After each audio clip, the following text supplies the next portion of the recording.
வணக்கம். Welcome to Rajan real estate and Akshay Murthy Tambaram. Yes, Tambaram. தாம்பரத்தில் food corporation of India மிகப்பெரிய layout. அதில் ஒரு 5th பார்ட்டில் ஒரு குட்டி ப்ராப்பர்ட்டி. ஏழை எளியோரும் மனை வாங்கி வீடு கட்டி சொந்தமாக சந்தோஷமாக வாழலாம். எல்லோரும் சொந்த வீட்டுக்கு வரணும். எங்களோட ஆம்பிஷனே அதுதான். நம்ம பாரத நாடு பணக்கார நாடு, யாருக்கு தெரிய மாட்டேங்குது. பெயிண்ட் அடிக்கிறவர் கூட 1500 சம்பளம் டெய்லி, 45,000 மந்த்லி. லீவுலாம் வரும், அதை விடுங்க. அதனால் ஒரு இடம் வாங்கணும்னு நினச்சிட்டா யார் வேணாலும் வாங்கலான்றதுக்காக சொல்ல வந்தேன். சரிங்களா? அப்ரூவ்டு பீஸு, வடக்கு பார்த்த மாதிரி, நார்த் ஃபேஸிங்.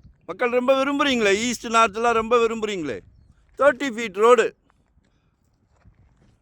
பிளாட் நம்பர் 163, ஒரு 788 ஸ்கொயர் ஃபீட், 3.2 கேட்குறாங்க. 3200 ரூபாய்.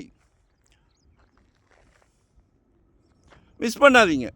இன்றைக்கி படப்பை போனால் கூட 4500 கேட்குறாங்க. மன்னிவாக்கம் 6500 கேட்குறாங்க. இன்வெஸ்ட்மெண்ட் வாங்கி போடுங்க. இதில் வந்து ஒரு 500 மீட்டரில் நிறைய வீடுகள் வந்துருச்சு. 500 மீட்டர்ஸ் ஒன்லி. ஒரு 2 வருஷம் ஆற போட்டிங்கன்னா சரியான க்ரோத் இருக்கும். 3.2 கேட்குறாங்க. மிஸ் பண்ண வேண்டாம். 600 ஸ்கொயர் ஃபீட்லேருந்து நம்மக்கிட்ட ப்ராப்பர்ட்டி இருக்குது. இன்வெஸ்ட்மெண்ட்டாக உடனே கட்டுற மாதிரியா, ready to occupy, rental income வர்ற மாதிரி, ரெசிடென்ஸ், கமர்ஷியல், என்ன வேணும். இது வந்து இன்வெஸ்ட்மெண்ட்டு. சரிங்களா? தவறான தகவல் எப்போவுமே கொடுக்க மாட்டோம். அது மாதிரி நிர்பந்தம் எப்போவுமே கிடையாது. ஹோல் ஃபேமிலிக்கும் பிடிக்கணும். உங்கள் வீட்டு மகாலட்சுமி, அன்பு மகள், ஆசை மகள், செல்வ மகள், உங்களில் பாதி உங்கள் அன்பு மனைவி, நாளைக்கு விளக்கேற்ற வராங்களே அன்பு மருமகள், குடும்பத் தலைவர் அவர்களே, உங்ககிட்ட தான் சொல்கிறேன். கல்வி செல்வத்தை கஷ்டப்பட்டு கொடுத்துருக்குறீங்க, சிரமப்பட்டு உழைத்து கொடுத்துருக்குறீங்க. குழந்தைங்களுக்கு கல்வி செல்வத்தை இதையும் கொடுத்துருங்க. அமைதியாக இருக்கிறீங்க, கேட்டுக்கிட்டே இருக்கிறீங்க, இதையும் கொடுத்துறீங்க. சரிங்களா?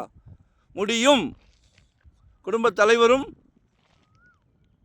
உங்கள் வீட்டு மகாலட்சுமி அன்பு மனைவியும் நினைத்தால் முடியாதுன்னு எதுவுமே கிடையாது. ஏதாவது இருக்கா? நத்திங். ஸோ கால் பண்ணுங்கள். மறக்காமல் சப்ஸ்கிரைப் பண்ணுங்கள். சந்தோஷமாக எடுத்து கொடுக்குறோம். நன்றி, வணக்கம்.